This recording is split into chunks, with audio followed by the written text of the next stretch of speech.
Hi friends, అందరూ బాగున్నారా? ఈరోజు నా స్టైల్లో ఎంతో టేస్టీగా ఉండే సింపుల్గా అయిపోయే ఎగ్ బిర్యానీ ఎలా చేయాలో చూపించేస్తాను. చూసేద్దామా మరి ప్రాసెస్? ఇంగ్రీడియంట్స్ చూసేద్దాము. కొత్తిమీర, పుదీనా, అల్లం వెల్లుల్లి, పచ్చిమిరపకాయలు, ఇంకా హోల్ గరం మసాలాలు. ఈ ఇంగ్రీడియంట్స్ అన్నీ మీరు చేసుకునే క్వాంటిటీకి తగ్గట్టుగా అడ్జస్ట్ చేసుకోండి. ఫస్ట్ ఒక మిక్సీ జార్ తీసుకొని చూపిస్తున్న ఇంగ్రీడియంట్స్ అన్నీ వన్ బై వన్ వేసుకోవాలి. నేను 3 కప్స్ బాస్మతి రైస్ యూస్ చేస్తున్నాను. దానికి సరిపడా ఇంగ్రీడియంట్స్ వేసుకుంటున్నాను. సో మీరు చేసే క్వాంటిటీని బట్టి కారాలు కానీ గరం మసాలాలు కానీ అడ్జస్ట్ చేసుకోండి. ఓకేనా? జనరల్గా ఫ్రైడే ఈవినింగ్స్ కానీ వీకెండ్స్ కానీ ఏదో స్పెషల్ ఫుడ్ తినాలని అనిపిస్తుంటుంది కదా మనందరికీ. ఇక్కడ మాత్రం నేను ఎన్ని రెస్టారెంట్స్ ట్రై చేశానో నాకు ప్రతి చోట బిర్యానీ ఎప్పుడు ఫ్లాప్ అవుతూనే వచ్చేది. అందుకే డిసైడ్ చేసుకున్నాను అనమాట. ఒక మంచి బిర్యానీ రెసిపీ నేనే నేర్చుకొని నేనే ఎక్స్పెరిమెంట్ చేసి అది సక్సెస్ అయ్యే వరకు ట్రై చేద్దామని అనుకున్నాను. లక్కీగా ఎగ్ బిర్యానీ మాత్రం ఎప్పుడు కూడా నాకు సూపర్ డూపర్ హిట్టే అయింది. సో అందుకే అప్లోడ్ చేస్తున్నాను వీడియో. మీ అందరికీ కూడా నచ్చుతుందని అనుకుంటున్నాను. కబుర్లు చెప్తూ ఇంకా ఇంగ్రీడియంట్స్ చెప్పడం మర్చిపోయాను. పసుపు, ఉప్పు, కారం, ధనియాల పొడి, గరం మసాలా, కొంచెం పెరుగు, పసుపు వేసి గ్రైండ్ చేసుకోవాలి. వాటర్ ఏం పోయాల్సిన అవసరం లేదు. పెరుగు నుంచి వచ్చిన వాటర్ చాలు. తర్వాత కుకింగ్ ప్యాన్లో కొద్దిగా ఆయిల్, నెయ్యి వేసి తర్వాత షాజీరా, ఆనియన్స్, బే లీవ్స్ వేసి ఒక 2 మినిట్స్ సాటే చేసుకోవాలి.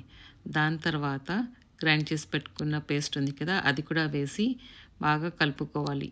స్టవ్ మాత్రం మీడియం ఫ్లేమ్లో పెట్టడం మర్చిపోకండి. అబ్బా, ఎంత మంచి స్మెల్ వస్తుందో కిచెన్లో. మింట్, కొత్తిమీర అన్నీ బాగా ఆయిల్లో ఫ్రై అవుతున్నాయి కదా. గరం మసాలా కూడా వేసాము. చాలా మంచి స్మెల్ వస్తుంది. ఇప్పుడు కొద్దిగా నిమ్మకాయ కూడా పిండి బాగా కలుపుకోవాలి. ఆల్మోస్ట్ మనకి గ్రేవీ రెడీ అయిపోయినట్టే. ఇప్పుడు బాయిల్ చేసి పెట్టుకున్న ఎగ్స్ కూడా వేసుకోవాలి. ఇప్పుడు ఈ గ్రేవీని జెంటల్గా మిక్స్ చేసుకోవాలి. కొంచెం స్టిక్గా అవుతుంది అన్నప్పుడు 1/2 కప్పు వాటర్ కానీ లేకపోతే చిన్న కప్పుతో వాటర్ పోసి ఈ గ్రేవీ మొత్తము ఎగ్స్కి కోట్ అయ్యేంత వరకు బాగా మిక్స్ చేసుకోవాలి. ఒక 2-3 మినిట్స్ తర్వాత ఉప్పు కారాలు చెక్ చేసుకొని అడ్జస్ట్ చేసుకోండి. జనరల్గా సాల్ట్ పడుతుంది, ఎందుకంటే మనం green chillies, red chilli powder వేసాం కదా, ఇంకా చిల్లీ పౌడర్ అవసరం రాదు.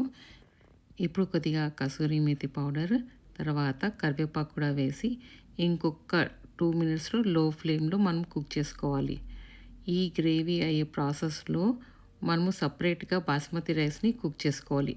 నేను 3 కప్స్ బాస్మతి రైస్తో చేస్తున్నాను.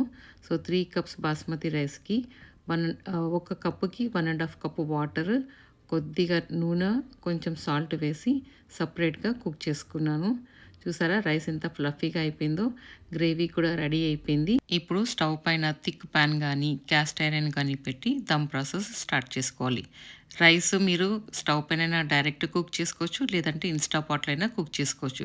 ఇన్స్టా పాట్లో అయితే 1 కప్కి 1/4 కప్పు వాటర్ పోయాలి, లేదంటే కొంచెం మెత్తగా అయిపోయే ఛాన్సెస్ ఉంటాయి.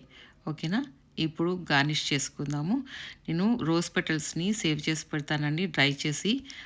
ఇప్పుడు కొద్దిగా కొత్తిమీర, కావాలంటే పుదీనా కూడా వేసుకోవచ్చు. రోజ్ వాటర్ కూడా ఈ స్టేజ్లో వేసుకోవచ్చు.